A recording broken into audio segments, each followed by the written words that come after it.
think that some of the best party foods are the ones you can eat with your hands? It's just so much more fun to munch on them having to use a fork and knife or even a plate, but napkins are still recommended, especially if you have kids. And with the adorable bite-sized finger food ideas ahead, you can eat more than just one without a second thought. So go ahead and reach for this to make your next holiday party or game day spread. No matter what the occasion, these finger foods are just what you need to feed a crowd of hungry guests. Welcome to Lunch Global today. It's another Monday and an interesting day, of course, to learn something new. Oftentimes we look the finger food, small chops, but then it's like basically we're just doing the same thing like every other day. But today, don't worry yourself at all. I bring you some of the interesting finger foods you will love to try. Make them in the comfort of your home without even having to pay like a chef or a baker or any other person you like to buy your chops from. I am Chunk Anamel Joseph, and this is Lunch Global. We'll be right back after the short break.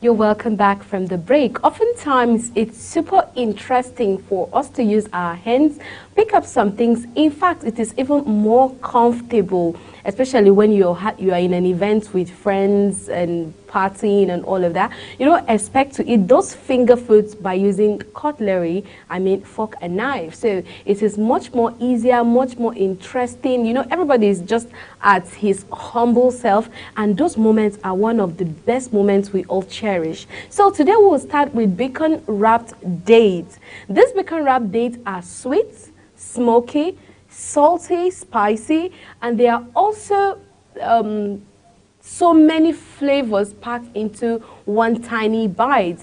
It's no wonder this party food has been around for decades. You might not even want to have a double batch since they are likely disappeared in minutes.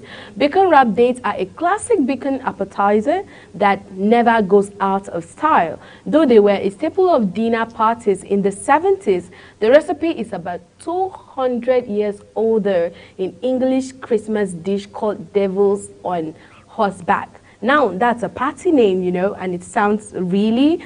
The combo of sticky sweet dates, funky blue cheese, and crispy salt bacon is as delicious as ever. This recipe adds a jalapeno slice for a kick and a final brush of honey for a glossy finish. If you don't want to use blue cheese, crumbled goat cheese, or even grated sharp white cheddar will be a fine substitute, though this dish could make a blue cheese lover out of any other cheese.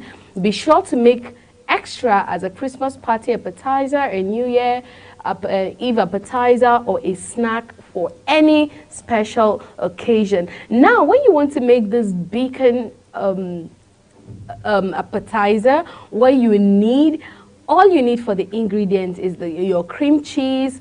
It's like it has to be softened. You need your blue cheese crumbled. You have finely sliced chivas plus more for garnish, paprika, dates, pita, bacon, and you also need your jalapenos cut into like different slices. Depends on you want it thick or you want it mild, and of course honey to sweeten. And for the direction, you preheat the oven to 400 line or 400 degree line on the ring baking sheet with aluminum foil and set aside. Stir together the blue cheese, cream cheese, chiva, and paprika in a small bowl. Cut lengthwise down the side of each date, cutting just far enough as the date can be opened up like a book. but not all the way through the other side, so it doesn't just cut away, and that's like, it's like the aim has been defeated. Then you stuff each date with about 1 teaspoon of the blue cheese filling and fold dates closely. Wrap each date with the bacon piece, top with the jalapeno slice, and secure with a toothpick. Arrange dates on the prepared baked sheet, then bake dates until the bacon is tender and beginning to crisp. 20 to 25 minutes. Flip the dates once after 15 minutes. Remove from the oven and immediately drizzle the hot date with the honey. Transfer the date to a serving plate and garnish with shavers, and make sure you serve it hot. One thing is, this particular finger food is going to be extremely sweet. Date is sweet, and you have your honey, you have bacon. Trust me, it's so easy. All you need to do is to have your dates, cut it, like slice it and open it like a book, stuff it with your cheese inside, put on your bacon, wrap your bacon on it, and then that's all. You just put it into the oven and it's served. And the next thing you go in with is the honey to make it sweeter, and it's going to be more interesting when you serve it very hot. Moving on, we'll be looking at sausage balls. I know that a lot of people love sausage. Some of us like to just maybe fry our sausage a little bit, or make it like maybe use the oven and then give it this crispy vibe and all of that. But these balls are quite interesting because they are like, there's this spectacular way you do it, because you add up cheese with your sausage, your spices, everything together, medium, and then they come out like eggs, like, you know, in a bolly form, those tiny pieces that you can just throw one into your mouth and you are good to go. These cheesy sausage balls are incredibly portable, and the best part is that you can serve them up any time of the day, from breakfast to dinner. We especially love when they are dunked into honey and mustard sauce. With just a few ingredients and a couple of minutes of rolling, you have a tray full of salty, cheesy, addictive sausage balls on the table for all to enjoy. Whether they are eaten for a quick breakfast bite, as an easy party appetizer, or as a poppable snack any time of the day. These sausage balls are sure to satisfy everyone's savory cravings. It's like a delicious sausage biscuit, but in bite-sized form, served up with a sweet and tangy honey mustard drip sauce. It's impossible to just eat one. What are sausage balls exactly? I said it earlier. The basic ingredients now for these sausage balls are raw sausage, shredded cheese, the Bisquick pancake mix. While there is no knocking the original, this recipe takes the simple components and make them even tastier. While pancake mix is a convenient pantry item, you can easily recreate the magic with good oil, all-purpose flour, and baking powder. So this particular recipe is easy to make, simple, just for you to just know the right ingredient you need to make for the sausage roll and of course for the sauce. Now for the sausage balls, all you need for the ingredient is all-purpose flour, baking powder, cold seasoning, ground pork sausage, block cream, and block cream cheese softened, shredded sharp cheddar cheese, green onions. Make sure they are finely chopped so that they don't come in so big and you'll not be able to enjoy it. And for the honey mustard dripping sauce, you need your mayonnaise, your honey, your yellow mustard, whole grain mustard, and then white vinegar. Now for the direction, for the sausage balls, preheat the oven to 350-degree lines, 2 baking sheets with parchment paper. In a medium bowl, whisk together the flour, baking powder, and the cold seasoning until well combined.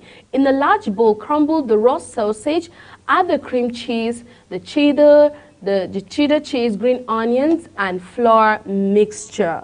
Use clean hands to knack the ingredients together. Scoop and roll the sausage mixture into 1 tablespoon size balls and place on the prepared baking sheet. Bake until golden brown and cook through 20 to 25 minutes for the honey mustard dripping sauce. Meanwhile, in a small bowl, stir together the mayonnaise, honey, yellow mustard, whole grain mustard, and vinegar until well combined. Serve the sausage balls warm or at room temperature with the honey mustard dripping sauce, and you are good to go. Isn't it easy? Trust me, it's just super easy.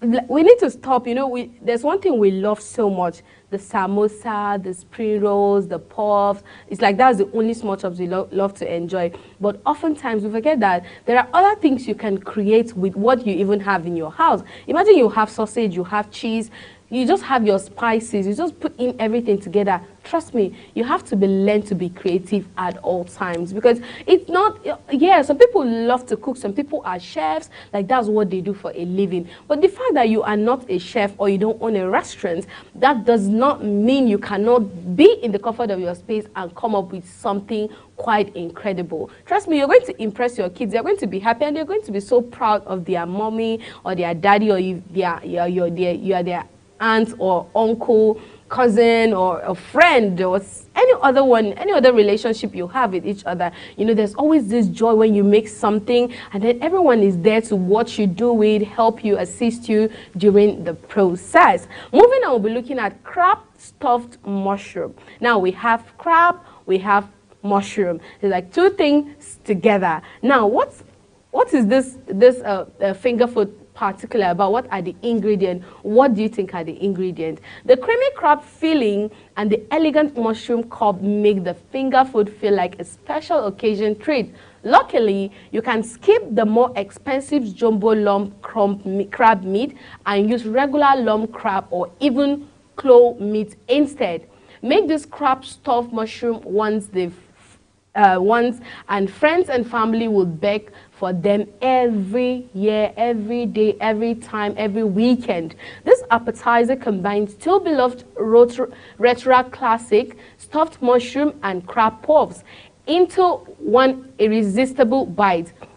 So there's a brilliant trick to how you should do it. And for the mushroom that holds the shape with stuff, roast them first before adding the filling to draw out some of the extra moisture.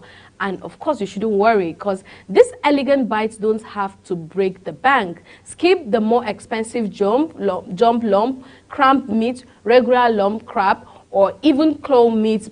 Blend perfectly with the cream cheese mixture and goes a little bit further, and you can serve it with anything you want at all. I like the fact that it has this, it's not dry, they are not dry, but they are finger food, easy to bite, like a little child can actually hold it and just enjoy it. And for the ingredients, you have the mushroom, you have olive oils, you have the Caesar salts. It can be divided so you can use the other one later. You also have the cream cheese. It has to be room temperature. I said it earlier, so don't forget. Finely shredded cheddar cheese, finely shredded Parmesan cheese, then diced pimentos and drained and finally chopped as well.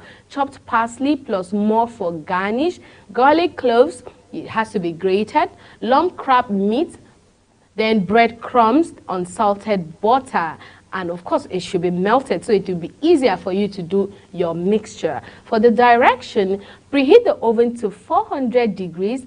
Place a wire rack inside a foil-lined rimmed baking sheet. Set aside. Remove the steam from the mushroom and whip the crab clean until a paper towel. Reserve the steam for another use if desired. In a larger bowl, toast the mushroom cap with the olive oil and salt. Arrange the mushroom cap aside. Then on the prepared baking sheet, roast until the mushroom are mostly tender and have released liquid onto the baking sheet about 20 minutes. Meanwhile, in the same medium bowl, use to toast the mushroom. Stir together the cream cheese, cheddar, parmesan, and your parsley, your garlic, and the remaining salt you kept aside. Then gently fold in the crab meat. In a small bowl, stir together the panko and the butter you also set aside. Stuff each mushroom cap with the 2 to 3 spoons of the crab mixture and sprinkle with about quarter spoon of panko. Return the stuffed mushroom cap side down to the wire rack baking sheet. Bake until the panko is golden brown and the crab filling is hot and melty. 15 to 20 minutes, garnish with the chopped parsley and serve it immediately. That is one thing I love about finger food. You can just make it in just few minutes. Like imagine you making this whole, and you're not just making one or two, like you're making enough that you'll be filled up, and you also even give your guest or your family, your friends, anyone that is around already. It's something that is filling and it's really, really interesting to enjoy. So before we go further, you know, it's super interesting for you to know that you can make something for yourself. You can make this much of that. You can make it for your parties. You can make it for inviting your girls time out, maybe inviting your girls for game night at your place. You know, it's just easier for you to just not to always make rice, cook swallow all the time. You can make it more special and more unique with your unique and special skill. Before we go further, we're going to take this short break and we'll be back shortly.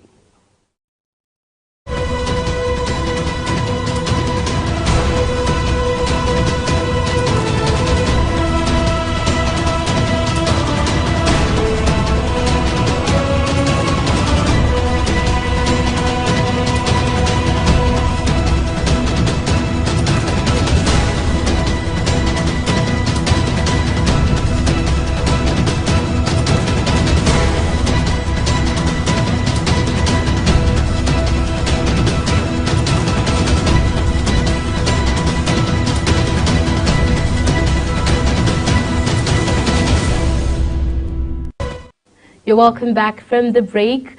This is Lunch Global, and if you're just catching up with us for the first time today, we're basically talking about those interesting finger food that you should learn to make in the comfort of your kitchen. You know, gone are the days that you want to make the samosa, the spring roll. Well, we still enjoy it.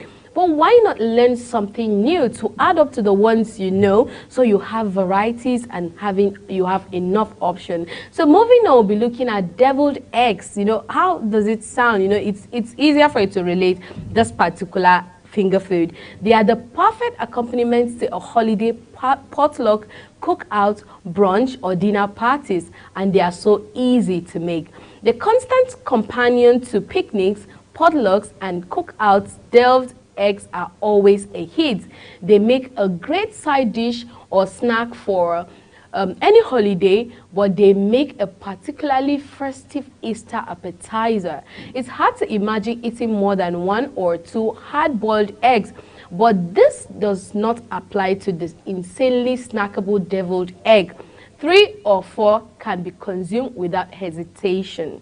In the spirit of it, if it ain't broke, don't fix it. This is a classic no-frill recipe stirring shell, hard-boiled egg stuffed with a creamy fill of cooked egg yolk, mayonnaise, mustard, and tangerine pickled juice. A vibrant garnish of paprika and a daring dish of hot sauce makes this finger food the first to disappear at any party. So for the ingredients, it's just where to get your eggs, your mayonnaise, your yellow mustard, your dill pickles juice, kosher salt, ground black pepper, hot sauce, which is optional, but if you're someone who loves hot sauce, you can add it, entirely optional.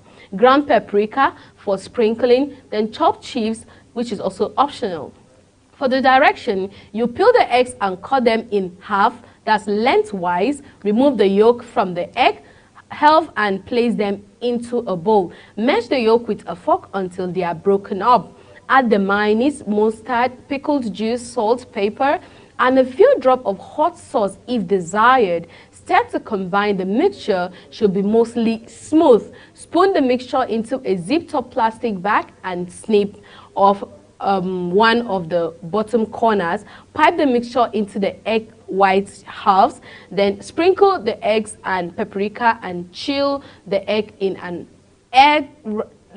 airtight container, until ready to eat. Serve with chips and hot sauce if desired. Now, this you don't have to. The only thing you cook is the eggs, and then everyone can make this one. Trust me. If you're used to giving your child, which I would recommend, if you're used to now, you don't need to use the paprika, you don't need to use the hot sauce. Just maybe a little bit of the vegetables. You can even use parsley to garnish it or any other thing. And this, your children will enjoy it. You know, kids like to eat eggs. And then when you make this yolk, you know that most of the time, yolk, it's for kids. They find it so difficult to swallow it. You know, most of the time when they're eating it, even to an adult, it's like that. It just makes your throat a little bit dry and easy and difficult to swallow. So most of the time, this one, you know, it's already juicy and it's soft because of the mayonnaise and the mixture, and your kids will even enjoy it better. So if you're just used to just boiling egg and serving and giving your child, just try this recipe, and trust me, your child is going to like it, and you're going to thank me for it later. Well, I am at your service, whether you thank me or not. I'll always be here to give you the perfect option, perfect idea to help you in your kitchen to cook the perfect meal for you and your loved ones. We're going to put a stop on today's episode here. Thank you for joining me on Lunch Global today. I am still your host, Chunk Annamel Joseph. I hope you had you had a nice time with me today. Hope to see you tomorrow at 12:30. Make sure you don't miss out for any reason. All right, enjoy the rest of your day. Bye.